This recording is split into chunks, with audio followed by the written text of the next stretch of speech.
Puji Tuhan, haleluya. Selamat pagi Bapak Ibu Saudara. Salam sejahtera buat kita semua. Puji Tuhan. Saya Pendeta Kawi Armiasa, Gembala Sidang GPDI Philadelphia Dompu, senang sekali menyambut Anda di pagi hari ini, di hari yang ke-58 di tahun 2026. Betapa kita bersyukur sepanjang malam kita boleh menikmati pemeliharaan Tuhan, penyertaan Tuhan dalam peristirahatan kita, dan kembali pagi ini kita dibangunkan dengan tubuh yang sehat walafiat. Amin. Terpujilah nama Tuhan. Walaupun mungkin ada di antara kita yang sedang menjalani perawatan kesehatan, baik di rumah ataupun di hospital, tetapi yakinlah kasih dan kuasa-Nya yang tidak pernah berubah sedang memulihkan, menyembuhkan saudara. Amin. Puji Tuhan. Mari Bapak Ibu Saudara, kembali pagi hari ini kita mau datang kepada Tuhan. Kita mau memberi makan jiwa kita, roh kita dengan makanan yang sesungguhnya, yakni firman Tuhan, agar kita dimampukan menjalani sisa kehidupan ini senantiasa dalam perkenanan kepada Tuhan. Puji Tuhan. Kita akan melanjutkan seri renungan kita pagi ini dalam Yohanes pasal yang ketiga. Bapak Ibu Saudara, Yohanes pasal yang ketiga ini adalah salah satu bagian yang paling ikonik dalam Alkitab karena memuat inti dari pesan Injil. Secara garis besar, pasal ini berfokus pada percakapan antara Yesus dan Nikodemus, seorang pemimpin agama Yahudi, mengenai kelahiran kembali dan kasih Allah. Puji Tuhan, kita akan melihat yang pertama, kelahiran kembali syarat melihat kerajaan Allah. Bapak Ibu Saudara, Nikodemus datang menemui Yesus di malam hari, mengakui bahwa Yesus adalah guru yang datang dari Allah. Namun Yesus langsung memberikan pernyataan yang radikal. Dikatakan, sesungguhnya jika seorang tidak dilahirkan kembali, ia tidak dapat melihat kerajaan Allah. Nikodemus bingung. Namun Yesus menjelaskan bahwa ini adalah kelahiran dari air dan roh, dari firman dan roh. Apa pesan yang kita dapatkan dalam bagian ini? Adalah menjadi orang baik atau beragama tidak cukup. Dibutuhkan transformasi spiritual yang total, yang dikerjakan oleh Roh Kudus, agar seseorang bisa memiliki hubungan yang benar dengan Tuhan. Bapak Ibu Saudara, ketahuilah bahwa sebelum kita ditebus oleh darahnya, kita adalah orang-orang yang mati karena warisan dosa, kematian rohani, terputusnya hubungan kita sebagai manusia dengan Allah pemilik surga, kematian jasmani, kita akan dihadapkan pada kematian fisik, dan kematian kekal, yaitu kebinasaan dalam api neraka selamanya. Itulah sebabnya manusia harus mendapatkan tebusan oleh darah Yesus supaya dapat dihidupkan kembali. Puji Tuhan. Pesan yang kedua, kita baca dari ayat yang ke-14. Analogi ular tembaga, yakni keselamatan diperoleh melalui iman. Yesus merujuk pada peristiwa di kitab Bilangan saat Musa meninggikan ular tembaga di padang gurun. Siapapun yang memandangnya akan hidup. Bapak Ibu Saudara, sama seperti ular itu, Yesus harus ditinggikan. Ini merujuk pada penyalipan Yesus, agar setiap orang yang percaya kepadanya tidak binasa, melainkan beroleh hidup yang kekal.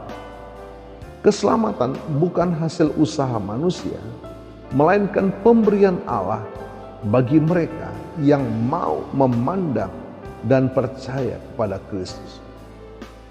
Pesan yang ketiga, Bapak Ibu Saudara, adalah kasih Allah yang tak terbatas. Dalam ayat yang ke-16, inilah ayat yang sering disebut sebagai Injil dalam satu ayat. Motivasi Allah adalah kasih kepada dunia. Tindakan Allah adalah mengaruniakan anaknya yang tunggal. Dan janji Allah adalah hidup kekal bagi setiap orang yang percaya. Karena begitu besar kasih Allah akan dunia ini, sehingga Ia telah mengaruniakan anaknya yang tunggal, supaya setiap orang yang percaya kepadanya tidak binasa, melainkan beroleh hidup yang kekal. Puji Tuhan. Dan pesan yang keempat, kita baca dalam ayat yang ke-19. Bagian penutup percakapan ini menekankan tentang penghakiman. Terang yang adalah Yesus sendiri telah datang ke dunia. Tetapi manusia lebih menyukai kegelapan karena perbuatan mereka jahat. Bapak Ibu Saudara, mengikut terang, mengikut Yesus berarti hidup dalam kebenaran. Menolak terang, menolak Yesus berarti mendatangkan hukuman atas diri sendiri karena tetap tinggal dalam dosa. Dan sampai kita pada pesan yang kelima di ayat yang ke-22.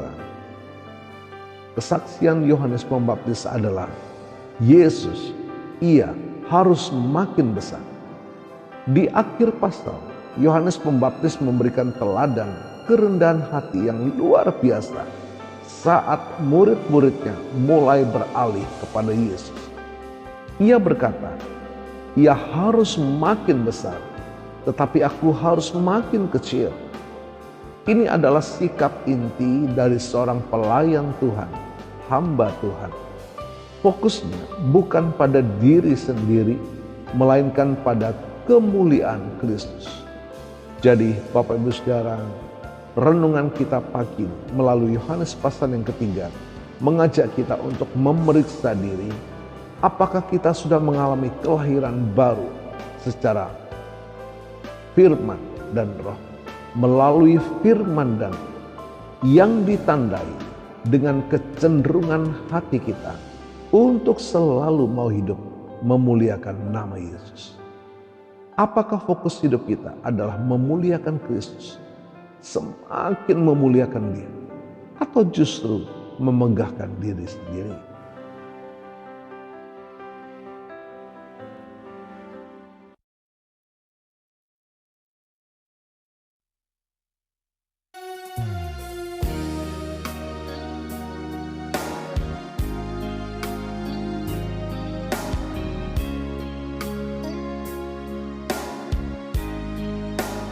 Dimuliakan,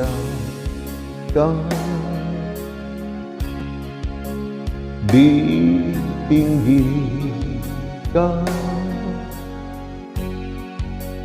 Yesus Tuhan,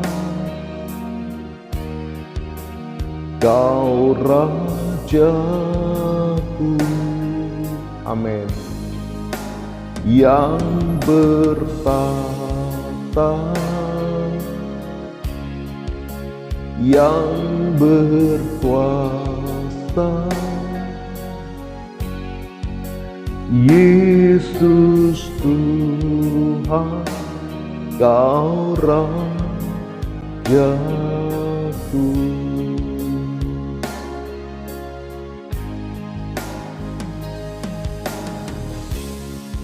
Bapa, kami bersyukur firman-Mu pagi hari. Bersyukur oleh kasih karunia-Mu Tuhan yang sudah menyelamatkan kami.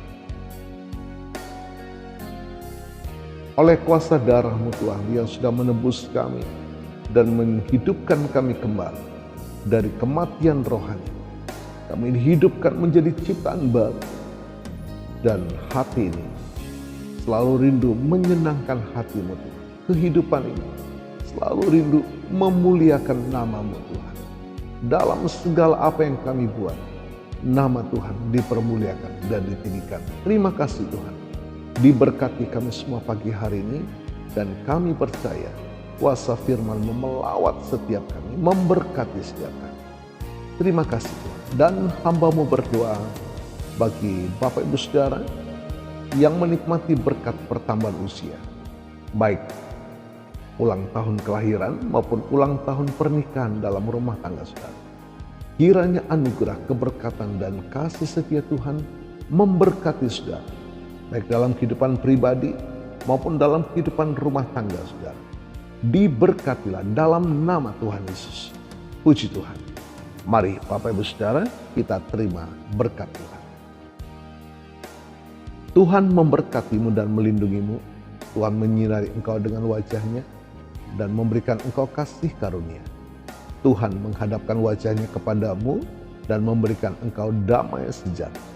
Bapak Ibu Saudara, terimalah berkat Tuhan atas seluruh hidupmu. Terimalah berkat Tuhan atas rumah tanggamu. Terimalah berkat Tuhan atas usaha, dagang, dan pekerjaanmu. Terimalah berkat Tuhan atas pendidikan dan masa depanmu. Dan terimalah berkat Tuhan atas iman, ibadah, dan pelayananmu kepada Tuhan. Diberkatilah engkau berlimpah-limpah, baik jasmani dan rohani, hari ini sepanjang masa, sampai Tuhan Yesus datang kembali. Di dalam berkat nama Tuhan Yesus Kristus. Haleluya, haleluya. Amin. Puji Tuhan Bapak Ibu Saudara, selamat pagi, selamat beraktivitas. Tuhan Yesus memberkati.